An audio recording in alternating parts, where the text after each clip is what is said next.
Marol Nagar in South Mumbai, India, has developed a vivid manufacturing ecosystem that truly puts concepts of specialization and distributive manufacturing into practice. The process seems simple in the onset. Corporates engaging with these small-time manufacturers provide them with intricate drawings of the parts and components they require, the quantity and the expected delivery date. Behind the scenes, however, the execution requires engagement with several entities in the area.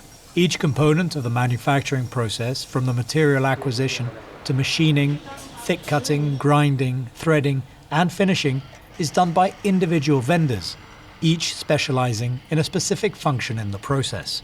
तो material purchase करते हैं, फिर उसको machining के लिए देते हैं, machining के बाद उसको थिक कटिंग होता है, थिक कटिंग के बाद हार्डनिंग, ग्राइंडिंग, जो उसमें प्रोसेस जो टाइप में दिया हुआ रहेगा वो टाइप में बना के उनको देते हैं. Individual vendors carry out their specific job and also seamlessly connect with their counterparts in the neighborhood to complete the final product.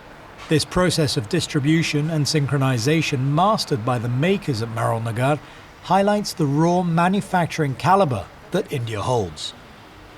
Whether on the factory floor or on the streets of Mumbai, India's makers have a natural ability of building systems and opportunities with existing resources, however limited or simplistic in scope.